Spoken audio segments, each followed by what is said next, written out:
2월이 시작되면서 이 봄이 오는가 싶더니 어제 오늘 좀 낮에 많이 추워요. 오늘 새벽에 보니까 최저 교회당 온도가 이 주변 온도가 마이너스 12도였네요. 아마 내일 아침까지 조금 추웠다가 아마 계속 봄이 좀 오고 있는 것 같습니다. 오늘 주일을 맞아 예배당에 나온 여러분들을 우리 주님의 이름으로 축복하고 환영합니다. 잘 오셨습니다. 오늘 함께 나눌 본문 말씀을 같이 보죠. 열왕기하 23장입니다. 열왕기하 23장 31절부터 우리 24장 마지막 절 20절까지 우리 한 절씩 나누어서 읽어요. 열왕기하 23장 31절을 제가 먼저 읽습니다. 저는 쉬운 성경을 읽을게요. 여러분이 가지고 있는 개역 성경이나 개역 개정판이나 기타 여러 번역 성경을 읽으셔도 됩니다. 23장 31절 제가 먼저 쉬운 성경을 읽을게요. 한 절씩 나누어서 읽어요. 여호아하스가 왕이 되었을 때의 나이는 23살이었습니다. 그는 예루살렘에서 3달 동안 다스렸습니다. 그의 어머니의 이름은 하무달입니다. 하무달은 림나 사람인 예레미야의 딸입니다. 여호아스는 그의 조상들처럼 여호와께서 보시기에 악한 일을 저질렀습니다. 이집트 왕 느고가 하맛 땅 림나에서 여호아하스를 사로잡았습니다. 그래서 여호아하스는 예루살렘에서 다스릴 수 없게 되었습니다. 느고는 유다 백성에게 은 100달란트가량과 금 1달란트가량을 바치게 했습니다. 느고 왕은 요시아의 다른 아들인 엘리야김을 왕으로 세우고 그의 이름을 여호야김으로 고치게 하였습니다. 여호아스는 이집트로 끌려가 그곳에서 죽었습니다. 여호야김은 이집트 왕 느고가 달라는 대로 은과 금을 주었습니다. 여호야김은 느고가 달라는 것을 채우기 위해 백성들의 재산이 많고 적음에 따라 세금을 매겨 은과 금을 거두어 드렸습니다. 여호야김이 왕이 되었을 때의 나이는 25살이었습니다. 그는 예루살렘에서 11년 동안 다스렸습니다. 그의 어머니의 이름은 스비다입니다. 스비다는 루마 사람인 부다야의 딸입니다. 같이 읽습니다. 여호야김은 그의 조상들처럼 여호와께서 보시기에 악한 일을 했습니다. 24장 1절입니다. 여호야김이 왕으로 있을 때 바빌로니아 왕 느부갓네살이 유다 땅으로 쳐들어왔습니다. 그래서 여호야김은 3년 동안 느부갓네살의 종이 되었습니다. 그 뒤에 여호야김이 느부갓네살에게 반역하였습니다. 여호와께서 바빌로니아와 아람과 모압과 암몬의 군대를 유다에 보내셔서 유다를 멸망시키게 하셨습니다. 그래서 여호와께서 그의 종인 예언자들을 통해서 하신 말씀을 이루셨습니다. 이 일이 유다 백성에게 일어난 것은 여호와의 명령에 따른 것입니다. 여호와께서는 므낫세가 저지른 모든 죄 때문에 유다 백성을 여호와 앞에서 내쫓으셨습니다. 므낫세는 죄 없는 사람을 많이 죽였습니다. 므낫세는 예루살렘을 피로 가득 차게 만들었습니다. 여호와께서는 그런 죄를 용서하려 하지 않으셨습니다. 여호야김이 왕으로 있는 동안 일어난 일과 그가 행한 다른 모든 일은 유다 왕들의 역사책에 기록되어 있습니다. 여호야김이 죽고 그의 아들 여호야긴이 뒤를 이어 왕이 되었습니다. 이집트 왕은 자기 땅 밖으로 다시는 나오지 못했습니다. 그것은 바빌로니아 왕이 이집트 시내에서 유프라테스 강에 이르는 이집트 왕의 땅을 다 점령했기 때문입니다. 여호야긴이 왕이 되었을 때의 나이는 18살이었습니다. 그는 예루살렘에서 3달 동안 다스렸습니다. 그의 어머니의 이름은 느후스다입니다. 느후스다는 예루살렘 사람인 엘라단의 딸입니다. 여호야긴은 그의 조상들처럼 여호와께서 보시기에 악한 일을 저질렀습니다. 그 무렵 바빌로니아 왕 느부갓네살의 신하들이 예루살렘으로 올라와서 그 성을 에워쌌습니다. 느부갓네살 왕도 그의 신하들이 그 성을 에워싸고 있는 사이에 그 성에 왔습니다. 유다 왕 여호야긴이 자기 어머니와 신하들과 장교들과 관리들과 함께 느부갓네살 왕에게 항복했습니다. 그러자 바빌로니아 왕이 여호야긴을 사로잡았습니다. 그때는 느부갓네살이 왕으로 있은 지 8년째 되던 해였습니다. 느부갓네살은 여호와의 성전과 왕궁에 있는 보물을 다 빼앗아 갔습니다. 그리고 이스라엘의 왕 솔로몬이 성전에서 쓰려고 만든 금그릇들을 다 깨뜨렸습니다. 이 모든 일이 여호와께서 말씀하신 대로 이루어졌습니다. 느부갓네살은 예루살렘에 있는 모든 백성을 사로잡아 갔습니다. 모든 관리와 모든 용사와 모든 기술자와 대장장이들을 데려갔는데 그가 잡아간 사람은 모두 10,000명에 이릅니다. 그 땅에는 가장 천한 사람만이 남았습니다. 느부갓네살은 여호야긴을 바빌론으로 사로잡아 갔을 뿐만 아니라 여호야긴 왕의 어머니와 왕의 아내들 그리고 왕의 관리들과 그 땅의 지도자들도 데려갔습니다. 바빌로니아 왕은 군인 7천 명도 사라져와 갔습니다. 그들은 모두 강하고 용감한 군인들이었습니다. 그리고 기술자와 대장장이들 1,000명도 사로잡아 갔습니다. 바빌로니아 왕은 여호야긴을 대신해서 여호야긴의 삼촌 마따니아를 왕으로 세우고 이름을 시드기야로 고쳤습니다. 시드기야가 왕이 되었을 때의 나이는 21살이었습니다. 그는 예루살렘에서 11년 동안 다스렸습니다. 그의 어머니는 하무달로서 림나 사람인 예레미야의 딸입니다. 시드기야는 여호야김처럼 여호와께서 보시기에 악한 일을 저질렀습니다. 이 모든 일이 예루살렘과 유다에 일어난 까닭은 여호와께서 그들에게 노하셨기 때문입니다. 여호와께서 마침내 그들을 여호와 앞에서 내쫓으셨습니다. 시드기야 왕이 바빌론 왕을 배반했습니다. 아멘. 유럽의 지도를 보면 탁 눈에 띄는 땅덩어리가 넓은 나라들이 몇 개가 있지요. 제일 왼쪽에 아래쪽에는 스페인이 좀 땅 면적이 제일 넓게 보여요. 위로 올라오면 프랑스를 맞대고 있는 독일 두 개가 굉장히 땅이 넓습니다. 그러니까 독일, 프랑스 아래쪽으로 내려오면 스페인이 서쪽에 보면 서유럽에 보면 제일 덩치가 큰 세 나라가 나라 위로 쭉 주워서서 이어져 있는 거죠. 근데 이런 독일이나 프랑스나 스페인의 지도, 특별히 프랑스와 독일이 맞대고 있는 땅 면적의 이 지도가 형성된 것은 불과 150년밖에 안 돼요. 1806년 들어봤죠? 나폴레옹. 이 프랑스의 지도자 나폴레옹이 강력한 그 힘을 앞세워서 이 프랑스 군대가 프로이센을 짓밟아 버립니다. 프로이센. 지금은 없는 나라 이름입니다. 그러니까 프로이센이 나폴레옹에 의해 전쟁이 치고 난 이후에 이제 나라 전체가 사라질 위기가 놓인 겁니다. 그 당시 지금 우리가 독일이라고 부르는 이 나라는 39개의 크고 작은 조그마한 국가들로 연합되어져 있었던 거죠. 프로이센은 그 중에 제일 크고 강한 나라였습니다. 전쟁이 끝나고 난 이후에 그 이듬해 1807년, 1808년 혹시 들어보셨습니까? 피히테? 독일의 유명한 철학자 이 피히테가 2년에 걸쳐서 전국을 다니며 백성들을 끌어모아 놓고 연설을 하기 시작합니다. 그 사람이 남겼던 연설의 제일 중요한 것 중에 하나가 번역하면 독일 국민들에게 고함이라고 하는 제목의 연설이죠. 그걸 통해 우리가 패배한 원인을 진단하는데 이 피히테는 우리가 힘이 없어서 군사적인 원인 때문에 우리가 프랑스 나폴레옹에 진 것이 아니다라고 진단을 합니다.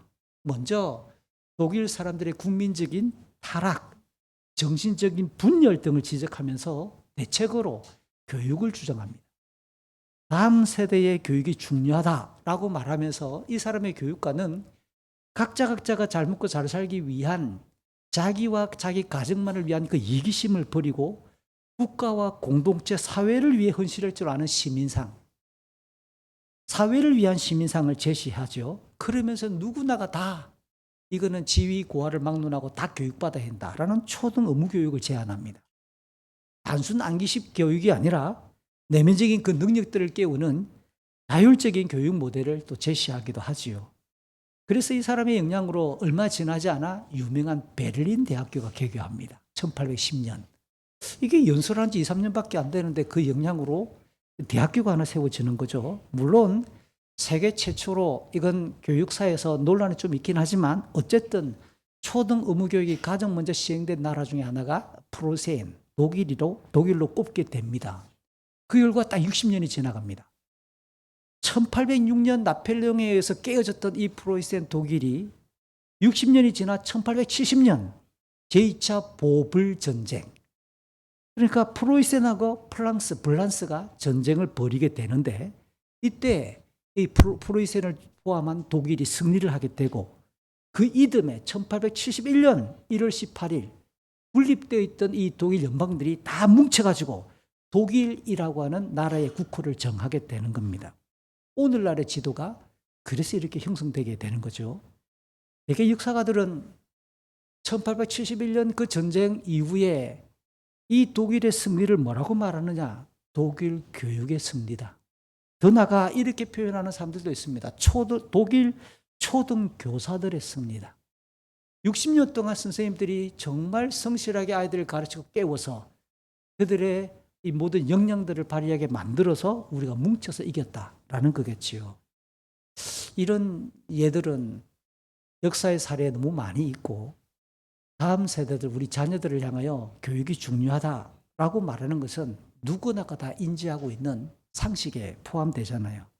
성경에도 다음 세대와 관련된 교육이나 다음 세대를 잘 키워야 된다라고 하는 내용들은 사실 많이 있습니다. 대표적으로 여호수아가 죽고 난 이후에 사울이 왕이 될 때까지 그 기간을 짧게 잡아도 300한 2, 30년, 길게 잡으면 300한 5, 60년 지나가는데요. 그 기간을 우리는 사사시대라고 말합니다. 그 300년이 넘는 긴 기간 동안 영적으로 혼란과 그 다음 온갖 죄악들이 난무했던 정말 구약 성경 역사에서 너무너무 칠흑 같은 역사가 지나가게 되는데 그 출발점 시작을 우리가 익히 알고 있는 사사기 2장 10절에서는 이렇게 말합니다.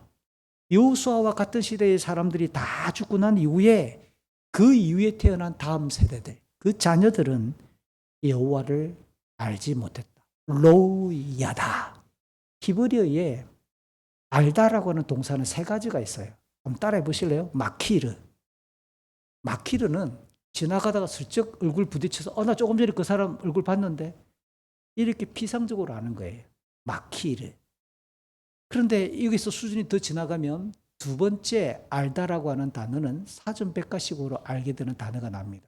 그게 매빈이라는 단어예요. 백과사전적으로 그 사람이 뭘 좋아하는지 굉장히 성실하게 지적으로 풍성하게 아는 거예요. 오늘 본문에는 마키르도 아니고 매빈도 아니고 야다라는 동사를 씁니다. 야다는 여러분 손을 한번 보세요. 손. 히브리의 이 손을 야드라고 해요. 그러니까 이 야드, 야다 어근이 같죠? 손바닥 알듯이 하는 거예요. 이거는 뭐냐? 관계를 통해서 형성되는 알을 말하는 겁니다. 결혼한 30년 차 되시는 분들은 아침에 딱 일어났을 때 남편의 뒷꼭지를 딱 보면 느낌이 오죠. 수화기 넘에 들려오는 아내의 목소리 톤이 느낌이 옵니다. 쎄한데 오늘 저녁 약속 다 지고 일찍 들어가야 되겠는데 이게 뭐 얼굴도 안 봐도 아는 겁니다. 분위기를 통해. 이렇게 해서 관계를 통해 인격적으로 알게 되는 그 지식을 손바닥 알듯이 안다. 야다예요. 구약성경에서 이 야다는 부부관계에 동침을 했다 해도 야다라는 동사를 쓰고 안다라고 할 때도 씁니다. 또 하나 특징. 여기 로라고 하는 부정어는 히브리의 부정어가 두 가지가 있는데요. 알이란 말도 쓰고 로라는 말도 써요. 알은 일시적인 부정일 때, 건망증, 잠시 잊었다. 그때 깜빡했다. 이럴 때는 알이에요. 여기 로는 항구적입니다. 진실되게 처음부터 끝까지 한 적이 없다는 뜻이에요. 어떻게 이런 일이 벌어지죠? 그 자녀들이 로이야다. 로이야다. 아도나이. 여호와를 안 적이 없다. 이들을 모아놓고 성경 퀴즈 대회 하면 100점 다 수두를 할걸요? 교회는 다니는 거예요. 예배는 드리는 거예요. 안식일 제사의 자리는 가는 겁니다. 절기 때가 지키면 어떻게 절기를 지켜야 되는지 형식적으로는 신앙생활을 다 하는 거예요. 그러나 로이야다. 하나님이 어떤 분인지 인격적인 경험이 없어요. 그래서 교회당 밖에서 어떤 일을 결정할 때는 전혀 하나님의 뜻이 무엇인지 생각도 안 하고 하나님의 말씀과 뜻과는 상관없이 시대와 자기의 욕구와 시대 정신을 따라 결정할 수밖에 없는 사람들. 여호와께서 오늘 본문은 말합니다. 이 사사기 2장 10절. 어떤 일을 행하셨는지에 대해서도 제대로 알지 못했어요. 자연스럽게 그들이 펼치는 삶의 모양이란 악한 일을 하지요. 이 악한 일이 하나님께서 기뻐하지 않는, 하나님께서 명하시지 않은 그런 짓을 범했다는 측면에서의 악한 일입니다. 종교는 바알과 우상들을 섬기기 시작하는 우상 숭배 길에 접어 들어간다라는 겁니다. 물론 이 내용을 보고 사사시대의 시작을 그러면 그때의 부모 세대들의 교육을 잘못해서 그렇나? 부모들의 책임인가? 라고 한정적으로 말하는 것은 무리가 있겠지요. 그럼에도 불구하고 기억해야 될 것은 더 앞으로 나아가 신명기 6장 1절부터 9절 그들이 광야를 거니고 이제 요단강을 바라보고 있는 시점에서 강만 건너면 가나안 땅인 그 시점에서 모세를 통해 하나님이 하신 말씀이 뭐냐? 여호와 하나님을 사랑하라라고 하는 이 계명과 더불어 자녀들에게 신앙 교육을 명하셨다는 거예요. 집에 앉아 있을 때나 길을 걸어갈 때나 자리에 누웠을 때나 일어날 때나 언제든지 말씀을 가르치라. 그 말씀을 기록해서 손목과 이마에 착용하고 집의 문설주와 대문에도 부착하라 라고 강조했기 때문에 어른들의 신앙교육에 대한 책임을 면할 수 없는 것은 분명하잖아요. 제가 다음 세대와 관련되는 교육과 관련해서 지금까지 말씀을 드렸는데요.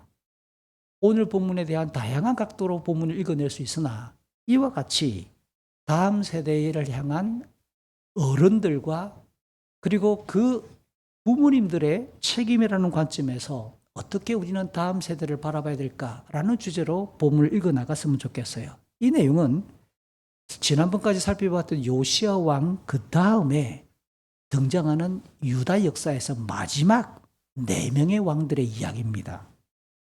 그 시기에 유다는 바빌로니아 제국에 의해 침략을 당하고 드디어 백성들이 포로로 끌려가면서 멸망의 길을 걷기 시작하는 거예요. 이 4명 왕들의 공통점을 우리가 살펴보면서 우리는 경건한 다음 세대, 새벽의 이슬 같은 거룩한 열정을 품은 우리의 자녀들의 출현을 기대하면서 우리가 어떻게 자녀들을 대해야 될 것인가 라는 중요성을 교훈받고자 하는 거죠. 방금 말씀드렸듯이 요시야 왕에 대한 기록은 직전의 이야기 2장, 22장 그리고 23장 30절까지 2장에 걸쳐서 요시야가 어떤 사람인지를 잘 설명했습니다. 이 요시야는 이 여호와를 경외했던 사람이고 하나님의 말씀을 들을 때 그는 떨었던 사람이에요. 그 말씀에 그냥 단순히 감정적으로 몸만 반응한 게 아니라 죄악된 모든 것을 자기의 왕권을 동원해서 남쪽 유다를 포함해 이미 멸망해버렸던 북쪽 이스라엘 땅까지 찾아가 철저하게 신앙을 개혁했던 그 사람. 그래도 유다 역사의 마지막 영적 불꽃이라 별명을 붙일 만한 여호와 하나님을 순결하게 신앙했음을 보여주는 그 장면들이었어요. 정말 요시야는 멋진 사람이고 거룩한 중심, 더불어 그런 행동으로 자신의 신앙을 실행할 줄 아는 경건한 믿음의 사람이다라고 평가할 수 있는 사람이죠. 그가 오늘 보면 직전 2절, 지난번에 살폈던 마지막 2절인데요. 23장 29절과 30절을 보면 이집트의 왕 바로 느고가 아시리아를 도와 바빌로니아와 전쟁을 치르려고 유프라테스 강을 향해서 쭉 출전해서 진격하고 있는데 그 걸음을 막아서다가 머깃도에서 안타깝게 전사하고 말지요. 그래서 유다 백성들은 아들 여호아하스를 왕으로 세웠다라는 말로 30절이 끝이 납니다. 흥미롭게도 역대기의 족보, 특별히 역대상 3장 15절을 보면 요시야의 아들에 대한 명단이 쭉 나오는데 요시야의 아들이 4명이에요. 그 4명 중에서 그다음 곧바로 왕이 되는 여호아스는 역대상 3장 15절에 보면 넷째 아들이다라고 밝혀줍니다. 첫째 아들은 요하난인데 성경에 요하난과 관련되는 일화가 전혀 없는 걸로 봐서 대개 일찍 죽었을 가능성이 있는 거죠. 둘째와 셋째 아들로 언급되는 사람이 누구냐? 여호야김, 시드기야. 이 여호야김과 시드기야는 오늘 먼저 왕이 되는 여호아스 뒤에 왕으로 즉위하게 될 것입니다. 아마도 짐작하건대 넷째 아들이 왜 아버지에 이어서 곧바로 왕이 되었을까? 백성들과 신하들은 왜 그를 왕으로 추대했을까? 짐작을 해보는 겁니다. 아마도 요시야가 죽기 전까지 그렇게 열정적으로 사역을 하고 국제정사에 민감하면서 하나님의 말씀으로 살려고 몸부림쳤던 이 요시야, 그때에 누가 예루살렘에서 선지자로 활동했는가? 대표적인 사람 예레미야. 이 예레미야의 설교나 요시야 왕의 그런 관점을 따라 백성들은 아버지처럼 요시야처럼 누가 바빌로니아를 향하여 조금 더 가까울까를 계산했을 때 여호아스를 왕으로 추대했을 가능성이 큰 거죠. 자, 이제 오늘 본문입니다. 23장 31절 32절을 보니까 여호아스가 23살의 나이에 왕이 되고 큰데 안타깝게도 겨우 3개월만 다스리고 맙니다. 어머니는 림나 사람 예레미야, 선지자 예레미야 아닙니다. 동명이인입니다. 림나 사람 예레미야의 딸 하무달이라고 정보를 제시합니다. 그 3개월 동안의 짧은 통치를 어떻게 평가하느냐? 조상들처럼 여호와께서 보시기에 악한 일을 저질렀다라고 그의 신앙적인 면모를 평가합니다.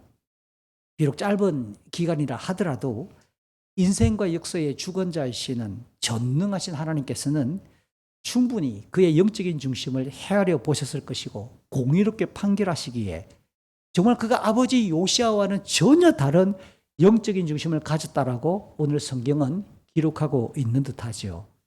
그런데 23장 33절, 34절, 35절에서 요시아와 싸워 승리했던 이집트 왕 느고가 여호아스가 왕이 되니까 가만히 있지 않아요. 여호아스를 그냥 폐위시켜버리고 리블라로 끌고 갑니다. 아마도 이 여호아스의 3개월 통치를 보니까 뭔가 자기에게 고분고분하지 않고 바빌로니아를 향해서 뭔가 꼼지락거리는 듯한 그런 느낌을 좀 읽었을 수도 있겠죠. 아니면 요시아가 자기에 의해서 죽었으니까, 이집트에서 전사했으니까 이번 참에 유다를 식민지로 삼기 위해 즉위했던 이 왕을 그냥 내려버리고 자기 뜻대로 다른 사람을 왕으로 세울 의도도 분명해 보이죠. 그래서 요시아의 다른 아들 엘리야김은 하나님이 세웠다라는 뜻이고요. 그 엘리야김의 이름을 여호야김으로 살짝 바꿉니다. 엘과 여호와, 아도나이로 바꾼 거예요. 여호와께서 세우셨다로 바꾸어서, 이름을 바꾸어서 딱 왕으로 세우는 겁니다. 이름의 뜻을 하나님 대신에 언약의 하나님 여호와로 살짝 바꾼 것은 아마 이것도 이집트가 계산했을 수 있습니다. 그들을 다스리는 것이 이게 하나님의 뜻이고 여호와의 뜻이야 라고 하면서 강조하기 위해 왕의 이름을 바꿨을 속셈도 드러나 보이기도 하죠. 어쨌든 이렇게 이집트의 왕 느고가 유프라테스 강을 향해서 북진하던 그 걸음을 하맛 땅, 이 하맛 땅은 오늘날의 시리아예요. 이집트에서 북쪽으로 올라가면 나오는 시리아, 그 하맛 땅 리블라에서 멈추고 그곳에 진을 치면서 이제 위쪽으로 올라가 전쟁할 준비를 하는 겁니다. 쉬운 성경이 이 리블라를 림나로 번역했어요. 이건 좀 아쉽습니다. 림나는 다른 곳에 있는 지명인데 림나라고 번역한 것은 아마도 쉬운 성경 번역팀의 실수로 보입니다. 히브리어 성경은 리블라라고 분명하게 명기하고 있기 때문에 그래요. 이 리블라는 아시리아의 그 잔존 세력이 머물고 있던 하란하고 예루살렘 가운데쯤에 위치하고 있어요. 그러니까 구약의 표현을 하면 아람이고 오늘날의 국가의 이름으로 따지면 시리아에 속해 있는 지역이면서 하마스로부터 남쪽으로 대략 한 30km쯤 떨어져 있는 교통의 요지입니다. 요아스가 거기까지 북쪽으로 끌려갔다가 최종적으로는 또 이집트까지 끌려가서 이집트에서 죽음을 맞게 되는 겁니다. 아울러 이집트에 즉위하게 된 이 여호야김에게는 이 이집트의 왕이 실제적인 과제를 부여했는데요. 그게 뭐냐? 은과 금을 요구합니다. 히브리 성경 원어를 읽어보니까 은에는 100이라고 하는 단어가 분명히 표기되어 있어요. 은 100달란트. 이게 오늘날 무게 단위로 바꾸면 34톤이에요. 이게 길거리를 다니는 큰 덤프트럭 있죠. 큰 덤프트럭. 큰 거. 저희들이 어렸을 때는, 저희들이 초등학교 다녔을 때는, 지금부터 40년, 50년 전에는 선생님들이 그랬습니다. 야, 8톤 트럭 다니는 거 봐라. 크지? 8톤 트럭이 옛날에는 제일 컸었습니다. 8톤 트럭. 근데 지금은 8톤은 경운기 수준이죠. 지금 다니는 큰 트럭들은 23톤, 32톤 이런 것들이 막 다닙니다. 어마어마합니다. 그게 그냥 바위 땡이나 자갈을 싣고 가면 땅이 꿀렁꿀렁꿀렁하죠. 근데 이게 뭐 어마어마한 겁니다. 그 트럭 하나에 가득 다 채우고도 반차 더 채워야 34톤이에요. 이게 은 100달란트입니다. 은을 가득 채우는 거예요. 은을. 안 놀라네요. 자갈을 채운 게 아니고 은을 채워야 된다니까요. 왜 이게 은값이 그때는 어마어마했거든요. 게다가 금까지 요구합니다. 그 시세는 대개 학자들의 추론에 의하면 은과 금의 화폐 단위는 한 100으로 봅니다. 1대 100. 그러니까 금도 만만치 않은 거죠. 금을 요구했다고 밝히는데 이게 히브리 성경을 보니까 은은 100이라는 숫자가 있는데 금 앞에는 숫자가 없어요. 은 100달란트와 금을 요구했다. 히브리어를 지극하면, 히브리 성경을 지극하면 그렇게 읽어내는 겁니다. 근데 개역개정 성경은, 여러분 댁에서 많이 보는 개역개정 성경은 그냥 은도 무게를 빼버렸어요. 그냥 누구가 은과 금을 요구했다로 그냥 숫자를 뺀 상태로 표기되어 있고, 쉬운 성경은 어떻게 했느냐? 그냥 1달란트라고 금 앞에 붙여놨어요. 왜냐하면 여러 사본들 중에 본문을 필사 100개 적었던 여러 사본들 중에 1달란트라고 표기되어 있는 사본이 제법 많거든요. 그런 측면에서 1달란트 34kg의 금땡이, 이게 화폐 단위로 바꾸면 은 100달란트나 금 1달란트가 거의 같은 수준이에요. 두 배를 요구한 거죠. 은과 금을 요구한 거죠. 이렇게 했습니다. 어쨌든 어마어마한 수준의 막대한 세금을, 조공을 요구한 거죠. 예나 지금이나 힘 있는 자의 그 세력과 권력들은 약한 자의 것을 빼앗는 게 일반적인 모습입니다. 어느 날 갑자기 국가의 대통령과 대통령끼리 구두하고 뉴스에 막 나왔다가 몇 달 지났다고 갑자기 관세를 올리겠다. 못한 짓인지 모르겠어요. 진짜 이상한 사람이 한 명 있습니다. 저쪽에 가면 터머시, 터집장이. 진짜. 그러니까 이게 황당합니다. 이게 국가 정세는 이게 뭐지? 철저하게 계산을 합니다. 너무 철저하게 계산하고 국가와 국가 간의 이익을 위해 뭔가 자기에게 손해볼 짓을 안 하는 겁니다. 정말 그러니까 우리가 순박하면 안 되는 거예요. 너무 순박하면 안 돼요. 함부로 태극기 흔들고 그 옆에 따라 함부로 성적이 흔들고 함부로 이스라엘 국기 흔들지 말라고요. 흔들 국기 있으면 그냥 진주시기 흔들어요. 아니면 저희 집 깃발 줄까요? 함부로 흔드는 거 아니에요. 오늘날 사람들이 얼마나 이기적인지 자기들의 계산을 튕기면서 그렇게 철저하게 계산하면서 오늘 본문 보세요. 이 약소국을 향해서 왕이 죽고 또 다른 왕을 끌고 가고 그 다음 또 얼마 지나지 않은 몇 개월 사이에 다른 사람을 왕으로 앉히면서 어마어마한 돈을 요구하고 은과 금을 요구하는 거죠. 아마 이런 걸 통해 여호야김과 유다의 충성심을 이집트 입장에서는 점검하려고 했겠지요. 그러니 여호야김은 새롭게 왕이 되자마자 백성들의 힘에 따라, 히브리어를 읽어보면 백성들의 힘에 따라, 이것을 시온 성경이 잘 의역했습니다. 백성들의 재산 수준에 따라 은과 금을 거두어 들여서 그렇게 이집트에게 갖다 바쳤어요. 이 여호야김이라는 이 왕 입장에서 보면 처음부터 왕이 되자마자 힘겹고 굉장히 불편한 업무를 지금 수행하게 되었다는 거죠. 이 여호야김에 대한 일반적 정보가 23장 마지막 두 절입니다. 36절과 37절에 보니까 25세에 즉위했고 11년간 다스리는데 그 어머니는 루마 사람 브다의 딸 스비다였다라고 알려줍니다. 여호아하스보다 2살이 많고 엄마가 다른 거예요. 여호아하스는 하무달, 이 여호야김의 어머니는 스비다, 그러니까 엄마가 다르죠. 요시아의 아내가 한 명이 아니었다는 뜻입니다. 그러니까 이 여호야김은 여호아하스보다 2살 많은 이복형, 엄마가 서로 다른 이복형이었다라는 기록을 우리가 발견할 수 있는 거죠. 하지만 그도 여호아하스처럼 여호와 보시기에 악한 일을 저질렀다라고 평가를 내리고 있습니다.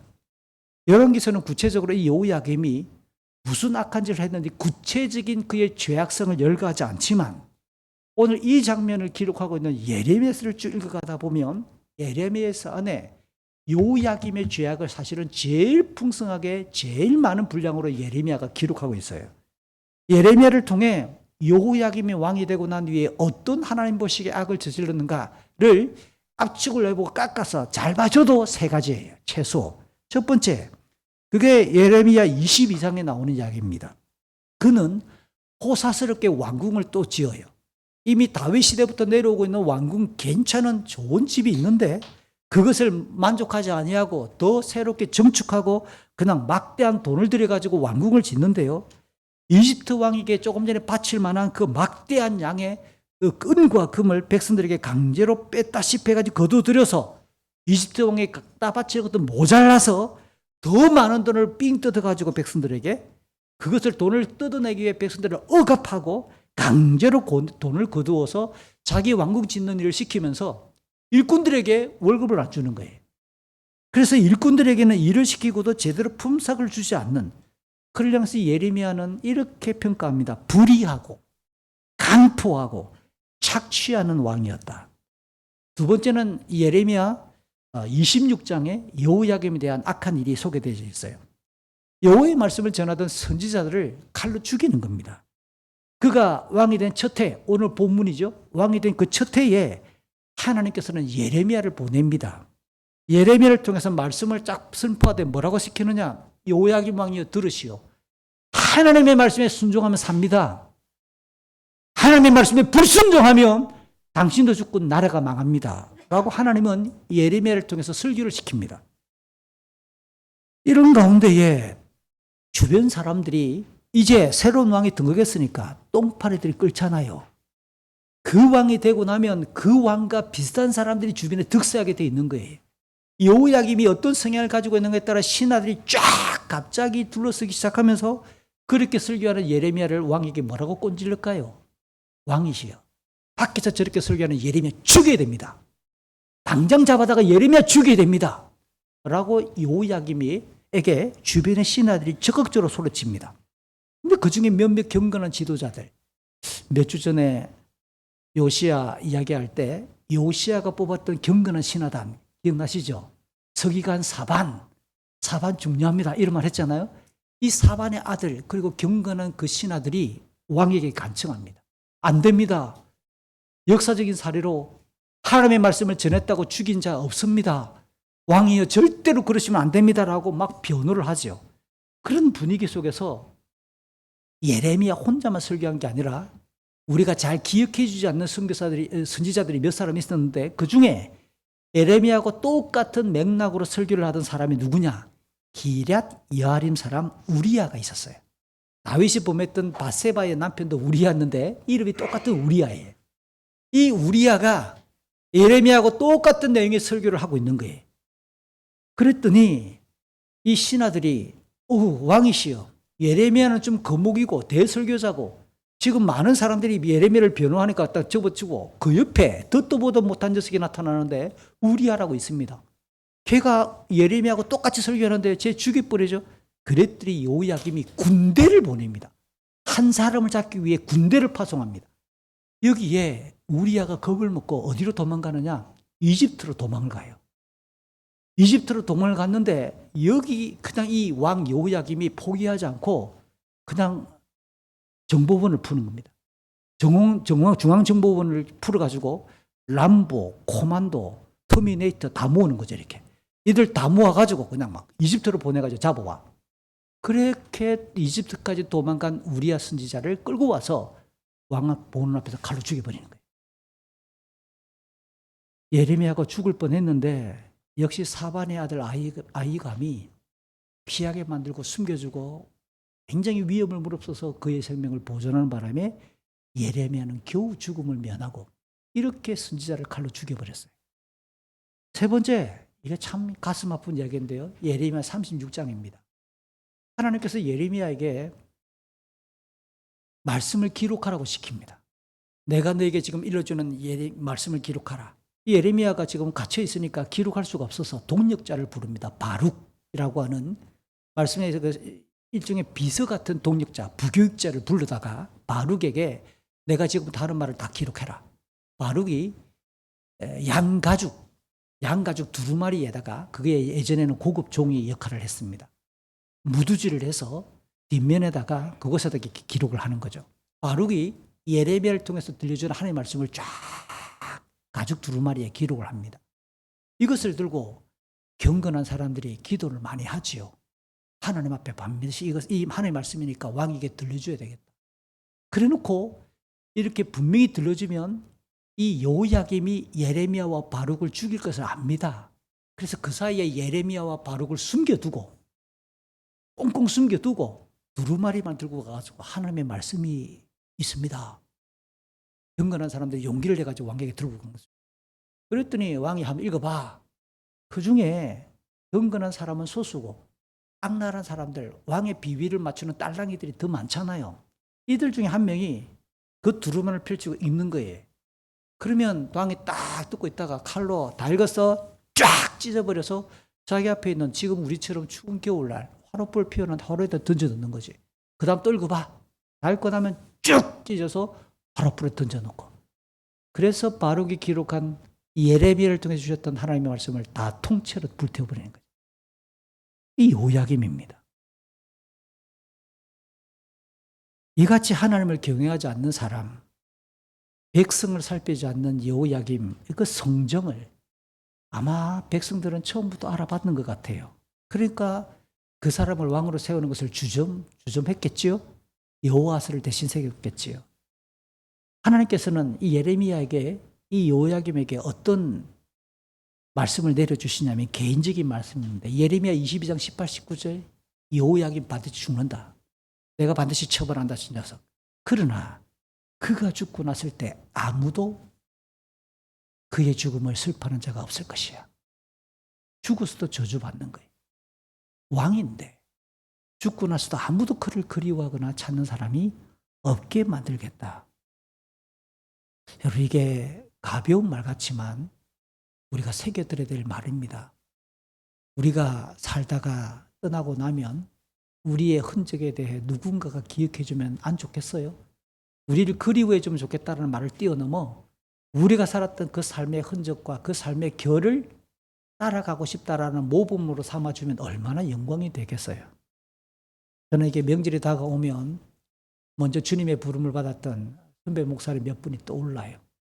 제 청년 시절에 지도해 주셨던 목사님이신데요.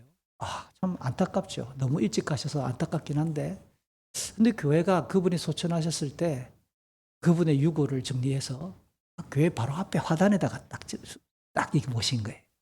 그래서 그 교회를 가면 그분의 이름이 여전히 그 동판에 새겨져 있으니까 참 이게 갈 때마다 저는 괜히 그분을 뵙는 듯하고, 사모님이 이제 혼자 홀 사모님이 되셔서 좀 계시니까 여전히 저희 부부는 명절 때가 되면 사모님께 인사하러 가지요. 참 힘내시라고.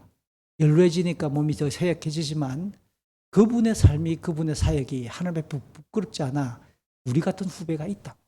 따라가는 후배들이 있다고. 근데 이 여호야김을 향해서 하나님이 그렇게 말하는 겁니다. 아무도 기억해 준 자가 없을 거예요. 그럼 뭡니까? 잘 죽었다, 잘 사라졌다라고 전부 다 그렇게 시원하다고 외칠 거 아니에요. 우리의 오늘은 우리를 향한 평가를 만들어가는 문항지입니다. 오늘 하루하루 우리가 살아가는 이 모습이 우리의 삶을 평가하게 될 우리의 자녀들과 여러 믿음의 동력자들, 지체들이 우리를 바라보게 될 또 하나의 중요한 자료들을 지금 축적하고 있는 날들이에요. 이 여호야김이 통치할 때 우리가 기억해야 될, 주목해야 될 만한 뭐냐면 국제정세의 흐름과 관련해서 바빌로니아가 완전히 세계를 통일하고 지배하는 강대국이 되었다라는 거죠. 요시아가 죽은 때가 주전 609년입니다. 그리고 4년 정도가 지났을 때 605년 유프라테스 강의 제일 왼쪽에, 오늘날의 이 지역은 튀르키예의 이제 내륙 지역인데요. 유프라테스 강의 제일 서쪽에 갈그미스라고 번역된 갈그미스라고 하는 도시가 있어요.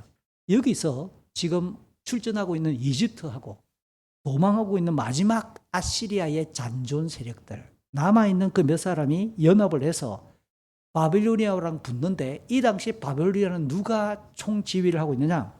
왕자예요. 지금까지 신분은 느부갓네살. 느부갓네살의 왕자 느부갓네살, 이 바빌로니아의 왕자 느부갓네살이 지휘하고 있는 이 바빌로니아 군대와 맞붙는 것이 605년입니다.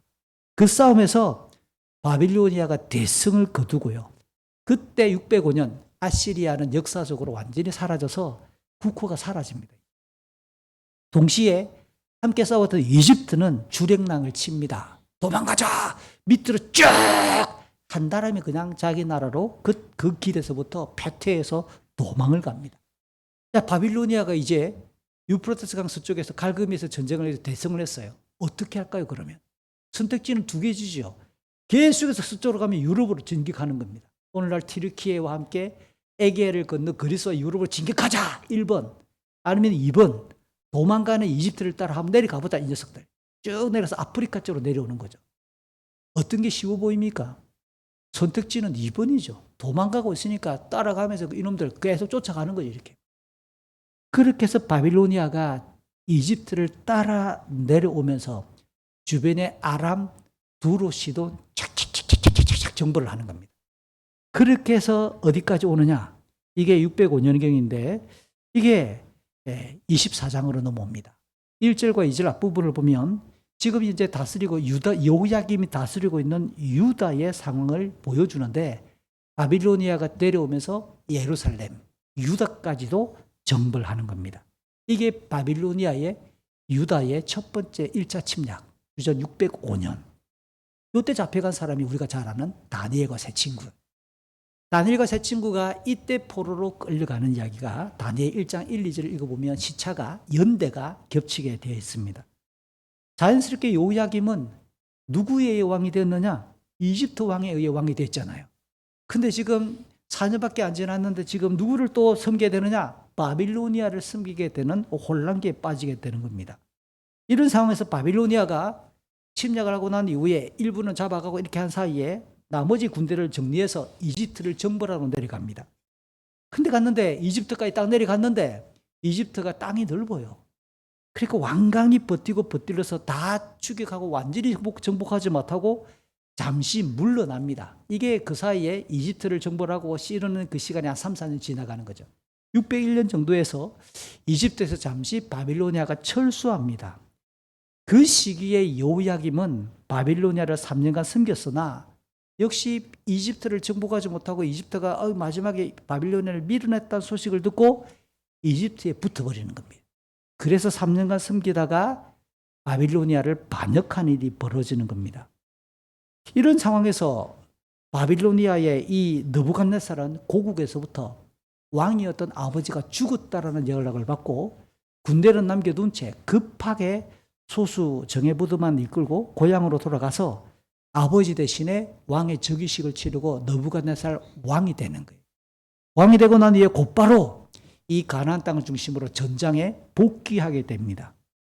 그래서 그 사이에 바빌로니아의 군대와 바빌론에 의해서 정벌되었던 아람, 모압, 암몬 등으로 하여금 배반한 유다를 침략하게 만드는 거예요. 그들은 예루살렘을 삥 둘러서서 포위한 채 느부갓네살이 도착하기를 기다리고 있는 거죠.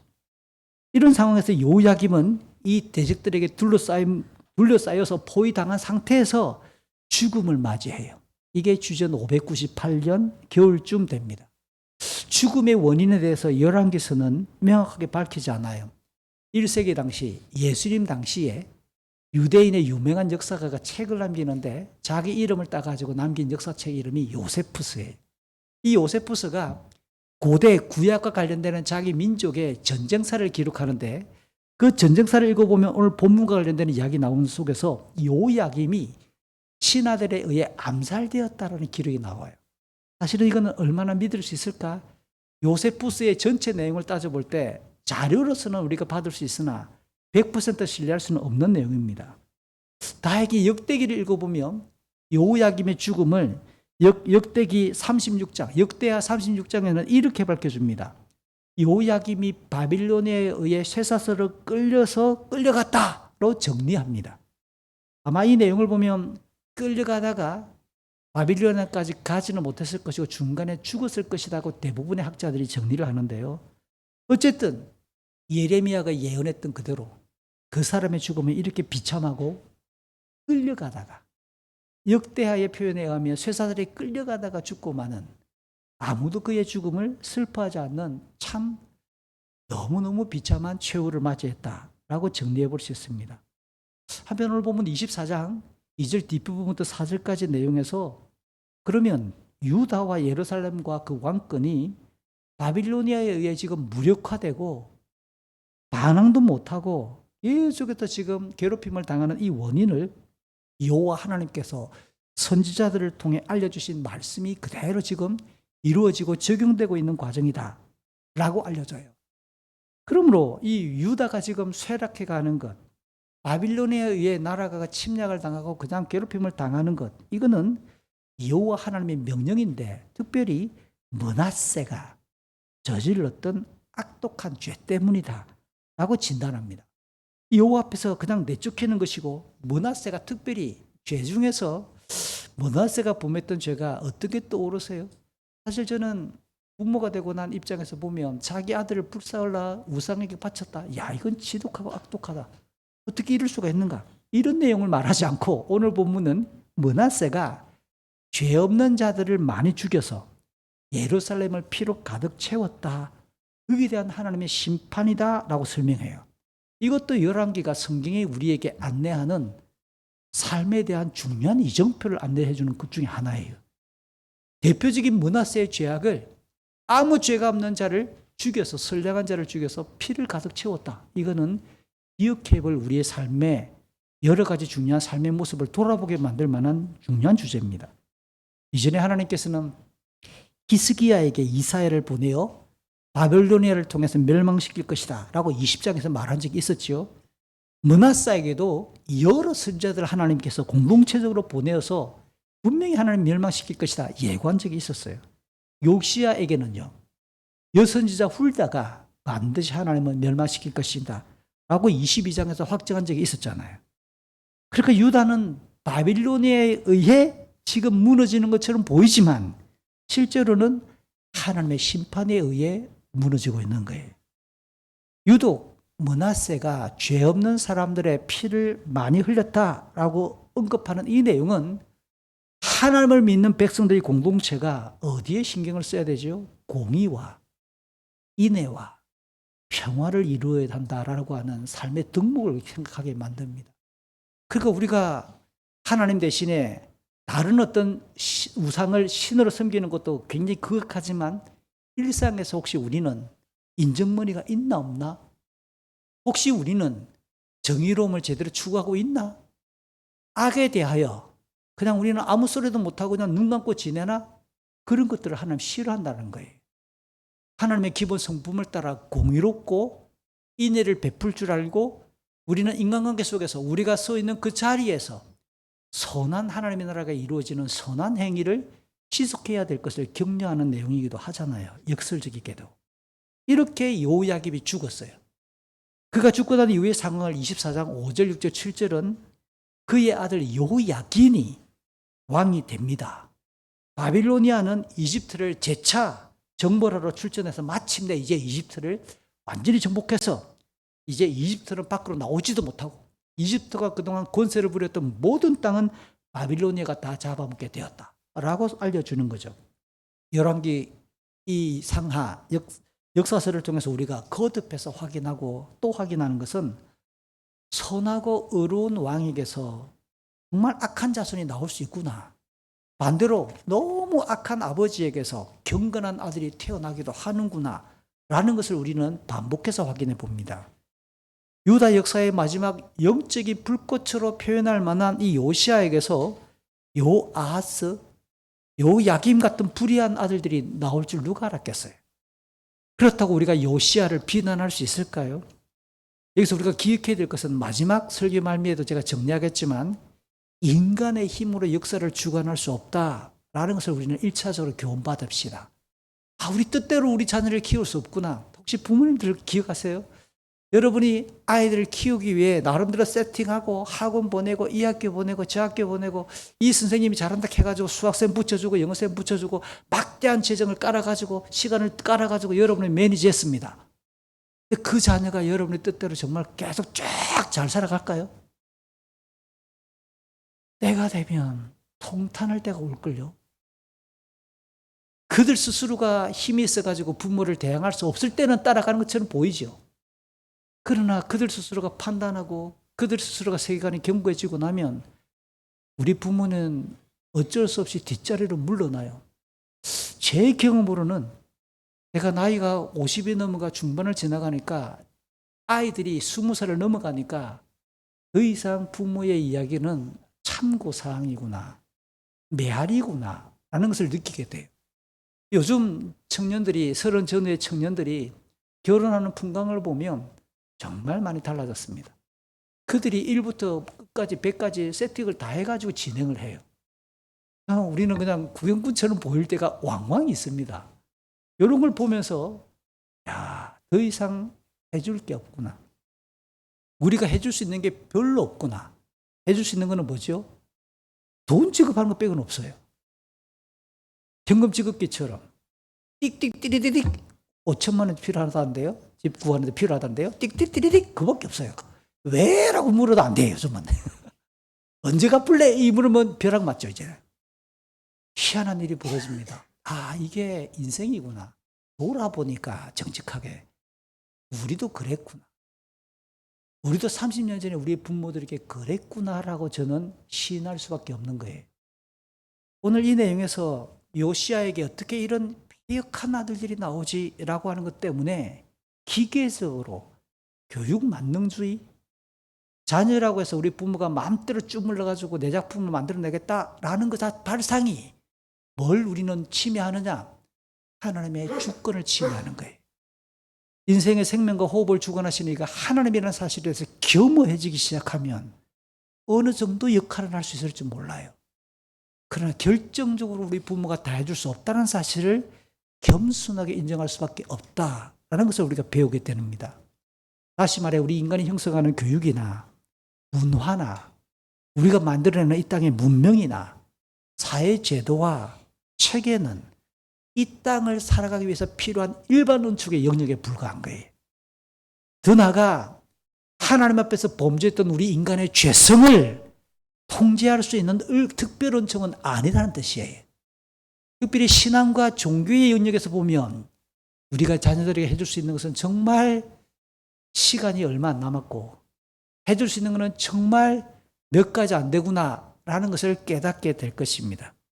우리는 하나님의 주권적인 섭리를 존중하며 다만 우리의 자녀와 다음 세대를 위해서 하나님의 은혜와 긍휼이 임하기를 우리가 할 수 있는 최선은 쉬지 않고 기도하는 거예요.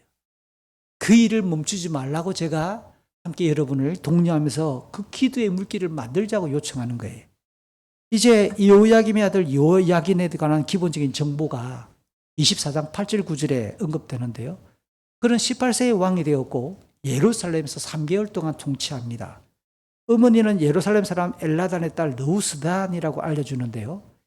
참고로 요야긴이라는 이 이름은 여호와께서 임명하신다라는 뜻을 가지고 있어요.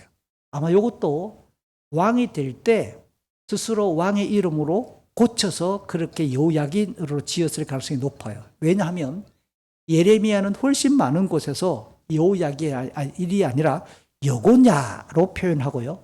이 여고냐의 축약형 맨 앞에 나오는 이 이형을 빼버리면 고니야라고 히브리를 읽을 수 있는 거예요. 그래서 여고냐 또는 고니야라고 하는 표기가 예레미야는 주도적으로 많이 등장합니다. 다만 이 요야긴도 조상들처럼 여호와께서 보시기에 악한 일을 저질렀다라고 평가받고 있어요. 그가 왕이 될 무렵에 그 국제적인 상황, 나라의 상황을 24장 10절, 11절, 12절을 설명해 주는데요. 느부갓네살 왕이 지휘하는 바빌론의 이 주력 부대가 이집트를 정벌한 다음에 그냥 고국으로 올라가는 게 아니라 다시 예루살렘을 덮쳐와요.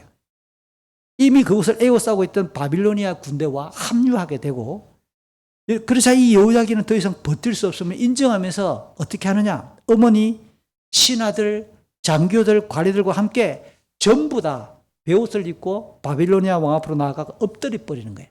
항복을 선언하는 겁니다. 느부갓네살이 바빌로니아를 통치한 지 8년째가 되고 이것이 바빌로니아가 두 번째 예루살렘을 침략한 2차 침략, 주전 597년. 바빌로니아의 느부갓네살 왕은 오늘 보면 24장 13절부터 16절에서 여호와의 성전 그리고 왕궁의 보물을 죄다 빼앗아 가지요. 그 목록들 중에는 과거 솔로몬에 의해서 만들어졌던 성전에서 사용하기 위한 금그릇들도 모두 포함되어 있는데요. 일찍이 하나님께서 솔로몬에게 성전이 다 완공되고 나온 이후 봉헌식을 진행할 때 이 성전 때문에 내가 너희를 끝까지 지키는 거 아니라고 말합니다. 너희가 말씀에 불순종할 경우에는 백성들을 쫓아낼 것이고 이 성전도 헐어버리겠다고 열왕기상 9장에서 엄중히 말씀하셨더랬어요. 므낫세의 범죄 때문에도 열왕기하 23장에 보면 하나님께서는 성전을 헐어버리시겠다고 내버리시겠다고 선언하셨잖아요. 이렇게 하나님은 이미 예고하신 대로 느부갓네살 왕을 통해 집행하는 거죠. 느부갓네살은 이런 전리품들 외에 요야긴 왕을 비롯해서 관리들, 용사들, 기술자들, 대장장이들을 포함한 1만 명의 유다 사람들을 포로로 끌고 갑니다. 그 포로들 중에는 요야긴의 아내, 어머니와 아내들, 아마 요야긴이 아내가 한 명이 아니었던가 봐요. 어머니와 아내들도 포함되어 있고 군인은 7,000명, 기술자와 대장장이들은 1,000명의 규모였어요. 이게 7,000명의 군인과 1,000명의 기술자들이라고 하는 숫자를 표기한 것도 의미가 있겠죠. 이때 2차 포로로 끌려간 사람 중에 한 명이 에스겔입니다. 에스겔에서 1장 1절과 2절을 보면 이 에스겔이 붙잡혀왔던 연대가 2차 침략 때인 것이 드러나게 되는 거죠. 결국 예루살렘과 유다 땅에는 비난한 사람들, 특별한 기술이 없는 사람들만 남겨두게 됩니다. 이렇게 군인 7,000명, 대장장이나 기술자 1,000명, 왜 이렇게 이 사람들 앞에 숫자를 붙여놨을까요? 유다가 더 이상 스스로 일어설 힘이 없게 만들어버립니다. 유다가 스스로 반역하거나 스스로 자립할 수 없도록 자력 회생이 불가능한 상태로 그냥 이렇게 만들기 위해 철저하게 계산적으로 이들을 끌고 갔다라는 거죠. 이 바빌로니아의 2차 침략으로 유다는 더 이상 자기를 기대할 수 없는 형편입니다. 그러면 남겨진 이 유다 사람들 입장에서는 선택지가 명확해요. 어떻게 해야 살 수 있을까요? 그 땅에 남겨지는 이 연약한 사람들이 어떻게 해야 생존하고 안전할 수 있겠느냐는 이 질문입니다. 우리가 잘 아는 것처럼 언약의 하나님 여호와가 죽은 건 아니니까 하나님을 바라보든지 아니면 계속해서 주변국들 중에서 바빌로니아가 멀리 있으니까 좀 빌붙을 만한 주변의 세력들을 기웃거리든지 해야 되겠지요. 이때 예레미야가 뭐라고 말할까요? 예레미야 선지자는 그 상황에서 예레미야 29장에서 포로로 끌려간 백성들에게 편지를 전달합니다. 그게 예레미야 29장에 나와요. 70년 동안 바빌로니아 시대가 펼쳐집니다. 주변국들에게 기웃거리면 안 된다는 겁니다.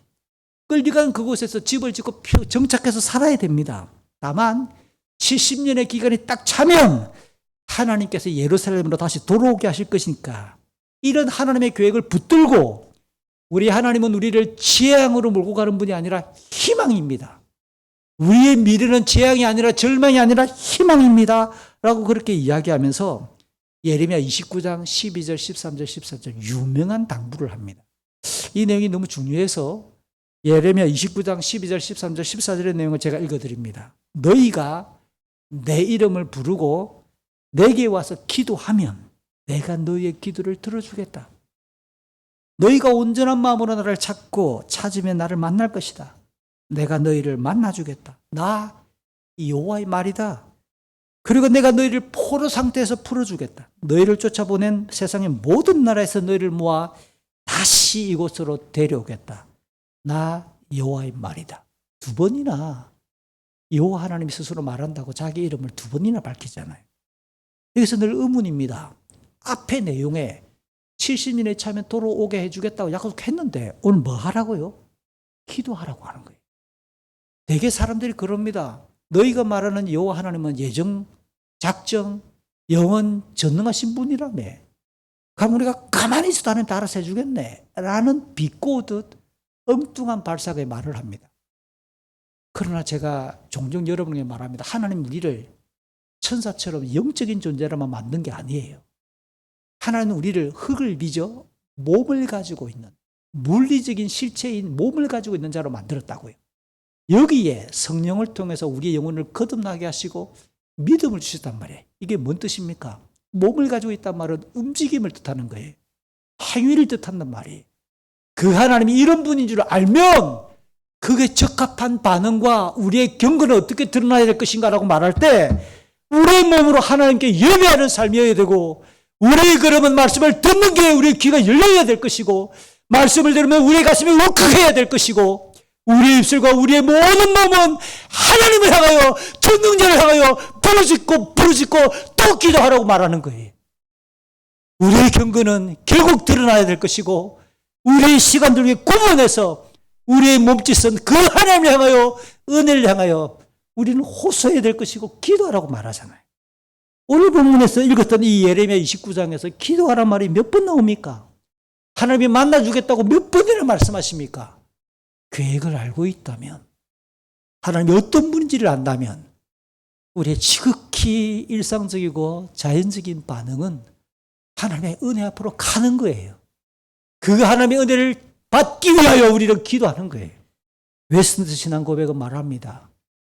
하나님이 우리에게 예비하신 은혜의 객관적인 통로, 방침은 세 가지라고 말합니다. 그들이 바보들이 아닙니다. 당시 유럽 최고의 신학의 학자들이 모여서 5년 6개월 동안 그들이 논의해서 만든 문서입니다. 66권 성경과 2000년 동안, 2000년은 아니거든요. 그때가 이제 16세기니까 1500년 동안 교회 역사를 통칭해서 초대교회의 문을 다 연구하고 뒤졌던 석학들이 모여서 그들이 내린 결론입니다. 어떻게 이해하느냐? 말씀과 기도와 교회가 진행하는 성례가 은혜의 통로라고 말하는 거예요. 여기 왜 찬양이 없을까요? 여기 왜 전도는 아닐까요? 여기 왜 봉사는 없을까요? 제가 이야기했던 이것들은 은혜의 첫 번째 통로가 아니라 반응이라는 거예요. 그러니까 예배가 왜 없느냐? 예배는 은혜 받기 위해 오는 것은 두 번째예요. 우리가 하나님을 경배하기 위해서 오는 마땅한 의무여야 한다는 거예요. 그런데 놀랍게도 성경과 교회 역사는 어떻게 해석하느냐? 하나님의 은혜가 임하는 객관적인 통로가 바로 말씀의 자리고, 말씀을 들어야 되고, 말씀을 읽어야 되고, 말씀을 묵상해야 된다고 말하고, 두 번째가 기도를 얘기한다는 거예요. 기도는 하나님의 은혜를 받기 위해서 교회 역사가 성경이 가르치는 가장 명료한 은혜의 도구라는 거예요. 기도합시다. 우리의 삶에 우리의 영혼이, 우리의 육체가, 우리의 입술이 하나님의 이름을 부르며 기도하는 삶이어야 한다는 거예요. 그리고 세례와 성찬이 은혜의 객관적인 통로라고 말하므로 위대한 믿음의 고백들을 정리하고 있는 거예요. 그런데 예레미야와 달리 성경을 읽다가 보면, 특별히 예레미야를 보면 23장, 28장, 29장 곳곳에서 2차 침략으로 거의 절망 상태에 있는 예루살렘, 포로로 끌려가 있는 그 바빌로니아 현지 포로촌에는 거짓 선지자들이 우후죽순처럼 생겨납니다. 아직까지 성전이 다 안 부서지고 남아있잖아. 그렇게 성전 건물을 근거로 하나님이 빠른 시간 안에 우리를 회복시켜 주실 거예요. 포로로 끌려간 사람, 이 예레미야를 읽다 보면 하나냐라고 하는 거짓 선지자가 2년 안에 포로로 끌려간 사람들 다 데리고 온다. 하나님 다 돌려보낸다. 구체적인 숫자까지 막 제시합니다. 그래서 거짓된 평안과 복을 막 외치는 거죠. 예레미야처럼 매를 맞고 울고 감옥에 갇히면서 망한다 라고 말하는 사람과 돌아온다 라고 외치는 사람의 말, 어떤 게 더 매력적이겠어요? 설교를 들을 때 기도해야 됩니다, 회개해야 됩니다 라는 설교가 좋습니까? 50분 동안 계속 웃게 만드는 설교가 좋습니까? 뻔하거든요. 우리 성도들의 인간이 가지고 있는, 몸을 가지고 있는 성정이라 우리에게 좋은 말 해주는 사람들, 디모데후서 이야기를 들어보세요. 자기가 듣고 싶어하는 말만 들으려고 하는 시대에 우리 인간의 육체의 타락한 본성과 어울릴 만한 말이 있는 곳에 사람들은 더 많이 찾아가는 거예요. 그래서 정치인들과 백성들은 예레미야가 전하는 그 말씀을 듣지 않지요. 이집트를 의지하려고 하고 이방의 힘에 기웃거리고 있고, 끝내 유다는 바빌로니아의 다음 침략, 3차 침략으로 완전히 멸망할 겁니다. 이제 오늘 본문 마지막 24장 17절부터 20절은 유다 역사의 마지막 시드기야가 즉위하는 장면입니다. 바빌로니아의 왕이 여호야긴을 사로잡아 가고 이 삼촌, 그게 요시아의 아들인데요, 마따니아를 시드기야라고 하는 이름으로 바꾸어서 마지막 왕으로 세워놓습니다. 이름을 이렇게 바꿔두는 것은 확실하게 주종관계를 선언하는 행태겠지요. 시드기야는 21세 왕이 되고 11년간 다스립니다. 그의 어머니는 린나 사람 예레미야의 딸 하무달, 처음 나왔던 여호아하스와 엄마가 같지요. 친형제지간인 거죠. 첫 번째와 네 번째 왕이 요시아의 그 엄마가 같은 어떤 형제인 것을 드러납니다. 이 사람도 직전 여호야김처럼 여호와께서 보시기에 악한 일을 저지르고 무수히 반복되는 것처럼 예루살렘과 유다가 여호와께 범죄해서 하나님의 진노하심으로 마침내 내쫓김을 당하고 멸망하고 포로로 끌려갈 것이라고 선언합니다. 정치적으로는 이 시드기야가 바빌로니아 왕을 배반함으로 유다와 예루살렘이 최후를 맞는다라고 살짝 정보를 흘려줍니다. 하나님께서는 예레미야를 통해 예레미야 27장에서 시드기야가 왕이 되고 나면 바벨로니아를 들어서 여러 나라를 진멸하는 도구로 삼으실 것이라고 명확하게 알려줍니다. 그래서 이 시드기야 왕에게 예레미야가 뭐라고 설교하느냐? 바빌로니아의 느부갓네살을 섬겨야 됩니다. 그러면 삽니다. 그렇지 않으면 전쟁과 굶주림과 전염병으로 죽을 것입니다. 거짓 선지자들이 바빌로니아의 노예가 되지 않을 것이라고 외친다 하더라도 그들의 말을 들으면 안 됩니다라고 예레미야가 시드기야에게 직접 전달합니다. 여기 전쟁과 굶주림과 전염병은 신명기 28장에 나오는 율법을 어겼을 때 일어나는 재앙의 대표적인 목록들이잖아요. 그러나 시드기야가 어떤 사람이냐? 예레미야를 읽어보면 참 가슴에 분통이 터져요. 시드기야를 인격적으로 표현하면 우유부단한 사람, 줏대가 없는 사람, 상황에 휩쓸리는 사람. 그래서 예레미야를 가두었다가 쫓아가서 조용히 가서 예레미야야, 하나님이 하시는 말씀이 있느냐? 예레미야가 알려줍니다. 나도 다 안다. 그래놓고 옆에 있는 신하들이 왕이시여. 그러면 또 그 눈치를 보고 알았다. 너 뜻대로 해라. 이런 사람이에요. 흔들리는 사람. 결국 그는 하나님의 말씀, 예레미야를 통해 들려주는 말씀을 끝내 지키지 않는 왕이 됩니다. 이상으로 오늘 본문은 요시아의 뒤를 이은 유다의 마지막 왕들 4명. 이제 마지막 남은 이 열왕기하 25장은 시드기야 마지막 9년과 11년에 망하는 이야기를 길게 설명하지요. 이 4명의 왕은 여호아하스 3개월, 여호야김 11년, 또 여호야긴 3개월, 그리고 시드기야 11년 통치, 종합하면 23년간이에요.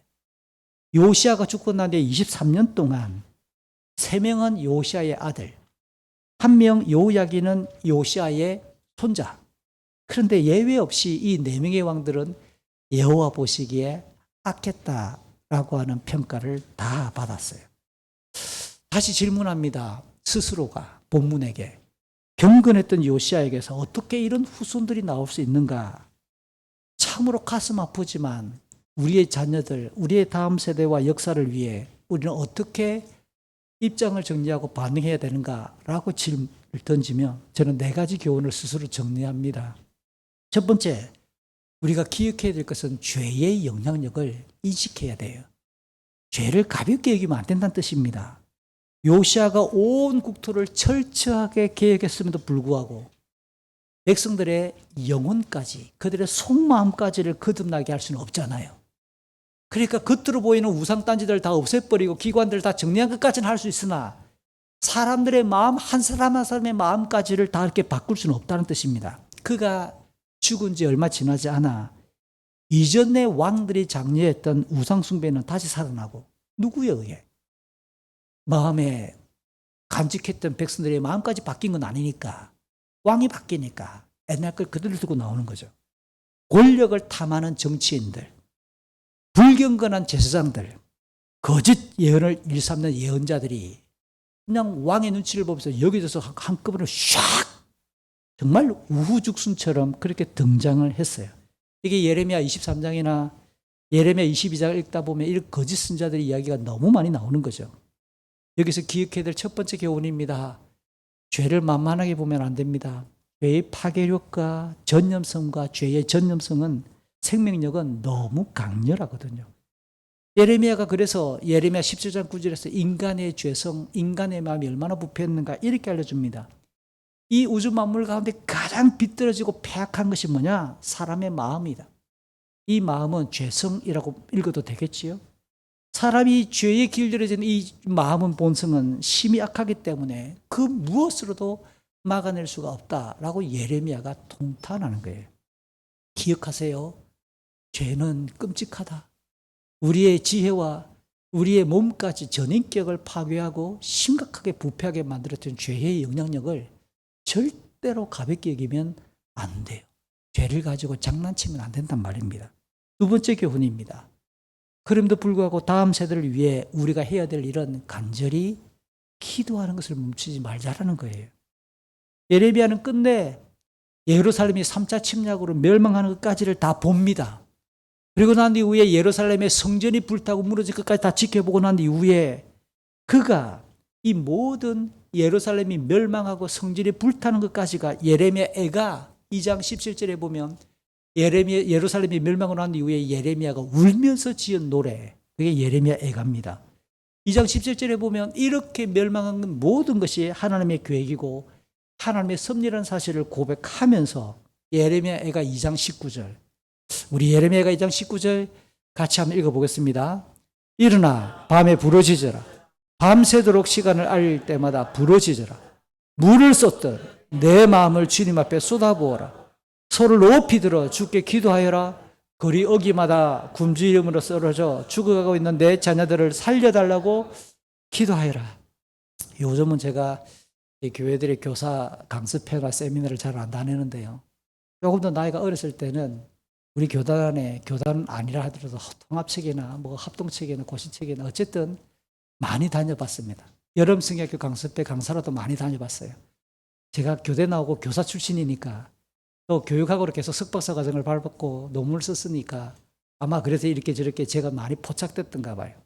제 강의 안에 제일 마지막 성경 구절은 꼭 이 구절이에요. 교사들에게 늘 부탁하는 겁니다. 우리의 사역이 얼마나 존귀한지 여러분은 울어야 된다. 예레미야가 나라가 망하고 예루살렘이 망한 상태에서 눈물 흘리며 쏟아내면서 일거리마다 줄여 굶주려 있는 이 핍절함, 이거는 멸망했으니까 먹을 게 없어서 굶주리는 것도 포함되지만 아모스 8장 11절은 아모스가 이렇게 말하죠. 말씀을 듣지 못한 기갈이다. 하나님의 말씀을 듣지 못한 우리 시대의 자녀를 위해 울어야 되고 말씀을 가르쳐야 된다는 말이겠지요. 사랑하는 성도 여러분, 우리 자녀들을 위해 하루도 빠짐없이 아이들의 이름을 불러가며 울면서 기도했으면 참 좋겠습니다. 우리가 줄 수 있는 최고의 영적인 선물, 그런 예레미야가 우리에게 울면서 부탁하는 거예요. 기도하는 길을 포기하지 말자라는 거예요. 세 번째 교훈입니다. 다음 세대들이 하나님을 경외하고 신뢰하도록 우리가 가지고 있는 에너지를 다 동원해 힘껏 격려해야 될 것입니다. 최고의 교육이 뭐겠습니까? 모범을 보이는 거죠. 사사시대의 경우 제가 앞서 설교를 시작할 때 인용했던 그 구절을 떠올려 보세요. 2장 바로 앞에 사사시대 1장을 보면 다음 세대들이 하나님을 알지 못하게 된 그 배경에는 부모들이 가나안 땅을 정복하느라 바빴는데요. 그 땅의 원주민들을 모세를 통해 진멸하라고 했음에도 불구하고 살려두지 않아요. 경제적인 욕구 때문에 종으로 부려먹고 정보원으로 쓰려고 가나안 땅에 대한 정보는 애들이 다 알고 있으니까 기타 등등의 여러 가지 계산에 의해 원주민들을 살려두는데 그들이 바로 죄의 씨앗들이고 그들이 숨겼던 죄의 물결이 오늘 본문까지 바알과 아세라가 다 나오잖아요. 이렇게 영향력을 끼치고 넘어온다는 겁니다. 그러니까 부모들의 신앙과 세계관은 고스란히 자녀들에게 영향을 미칠 수밖에 없어요.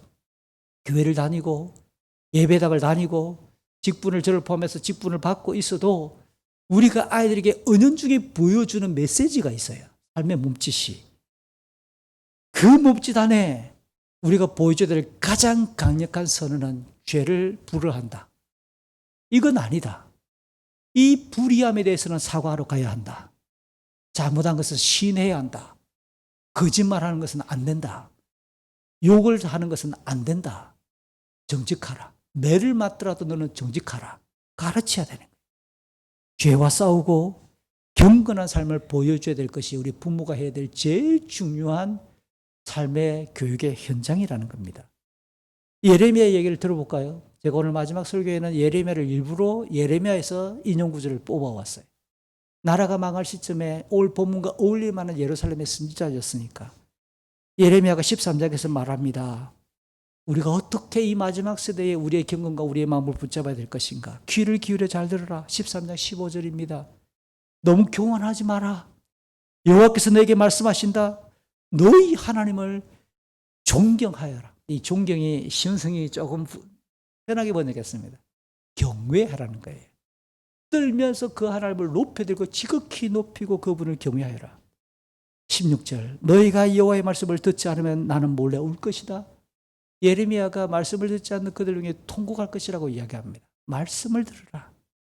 너희의 교만 때문에 눈물을 흘리며 통곡하고 내 눈에 눈물이 마르지 않을 것이다. 그것은 여호와의 백성이 사로잡혔기 때문이다. 벌써 1차, 2차로 포로로 끌려간 사람들이 있어요. 그러는 가운데 남겨진 백성들에게 이렇게 여호와를 경외하고 말씀을 들어야 될 것이고 우리의 마음을 부수어야 됩니다라고 예레미야가 울면서 외치죠.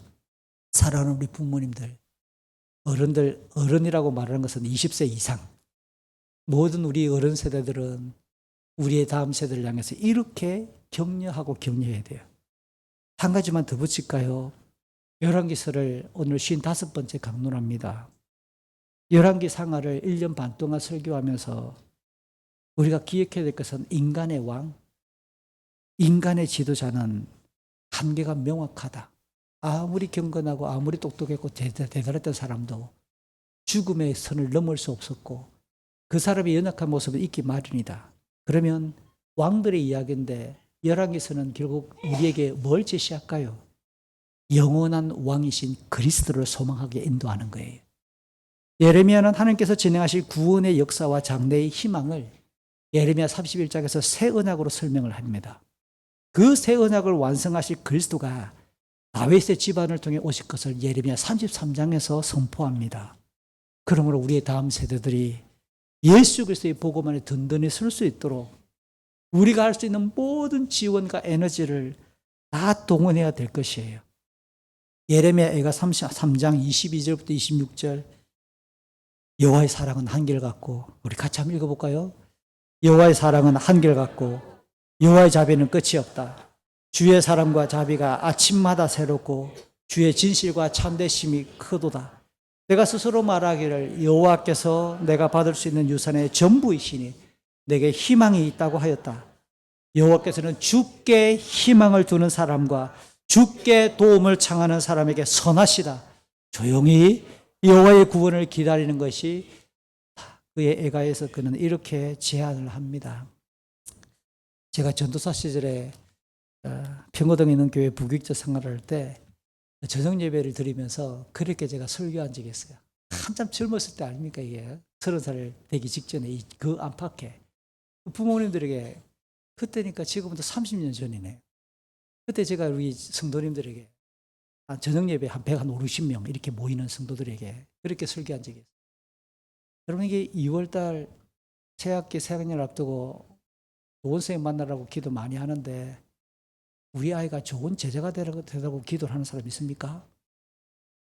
좋은 선생님만 만나는 게 아니라 우리 아이가 좋은 제자가 되고 좋은 친구 만나기를 기도하지만 우리 아이가 좋은 아이가 되고 좋은 친구가 되도록 기도합시다 라고 이야기를 제안을 하면서 이제 상급반을 위해서 그때는 열풍이었으니까 요새도 그렇지만 이미 1년 전 거 다 가외를 시키잖아요. 학원에서 이미 앞에 그 가월 땡겨가지고 다 공부시키잖아요. 그게 한 달에 학원비가 그 당시 돈을 오늘로 바꾸면 30만 원, 40만 원 돈 내면서 여러분 우리 교회 청년들 많은데 청년들을 가외시킬 생각 없냐고. 큐티 가외. 같이 성경 읽기 가외 시킬 생각 없냐고. 30년 전에 제가 호소했던 겁니다. 우리 교회 청년들을 좀 고용해 주십시오. 우리 교회 청년들을 좀 아르바이트 시켜주라고. 일주일에 2번, 3번 불러서 큐티 나눔하게 시키고 우리 애를. 그런데 왜 돈 안 쓰냐고. 설교하고 내려왔더니 장로님이 이렇게 쳐다보요. 정전도사님 아이를 안 키워서 모르지요. 그 말은 명언입니다. 명언은 명언이지만 여전히 저는 그 시대에 잘 외쳤다고 말합니다. 제가 젊었을 때 외쳐야 될 선지자로서의 메시지고 지금 나이 들어서 자녀를 출가시킬 만한 나이가 되어 보니까 해줄 게 없구나. 우는 것밖에 없구나. 기도할 수밖에 없구나. 여러분 가정에서 좀 일찍 10분만 일찍 일어나십시오. 그리고 그 실에서도 여러분 집에 기도할 공간을 찾아서 아이들의 이름을 불러주십시오. 그리고 아이들이 잠자리 들 때 그 아이의 이름을 불러가면서 기도해 주십시오. 하나님 꿈에서라도 주님을 만나게 해주십시오. 우리의 아이들이 우리의 자녀들이 정말 하나님 은혜 안에서 새벽에서 같은 거룩한 청년들로 우리가 못다 이루었던 경건한 세대를 이루어 하나님 나라를 이루고 갈 수 있는 우리의 자녀들이 됐으면 참 좋겠습니다. 같이 기도하죠. 2월에 기도할 제목이 많이 있어요. 특별히 학교를 다니고 있는 우리 자녀들은 중개방학을 다 들어가는데 3월 초 새로운 선생님과 친구들을 환경들을 만나게 될 겁니다. 사랑하는 우리 부모님들 우셔야 해요. 눈물을 흘리며 우셔야 돼요. 드라마 하나 접고 그 시간에 울면서 기도해야 돼요. 하나님 우리 자녀들을 살려달라고, 우리 자녀들을 붙들어 주시기를, 저들이 정말 여호와를 신앙하고 그리스도의 복음을 신앙 고백하게 해달라고, 경건한 걸음을 이어가게 해달라고 시간 우리 합심해서 이렇게 기도하겠습니다. 돌아가신 아버지 하나님 감사합니다. 우리를 긍휼히 여겨 주시고 우리 자녀들을 위해서 우리가 할 수 있는 일이 무엇인지 기도합니다. 주님, 우리를 불쌍히 여겨 주시고 아버지 하나님, 우리를 불쌍히 여겨 주셔서 우리의 자녀들이 하나님을 예배하는 자리에 있도록 도와주십시오. 주일이면 저들이 공예배 자리로 나가게 해주시고 교회를 세우는 사람이 되게 해주시고 예배하는 자가 되게 해주시고 주여 불쌍히 해주시기 원하오니 아버지 하나님이 우리 자녀들을 긍휼히 해주십시오.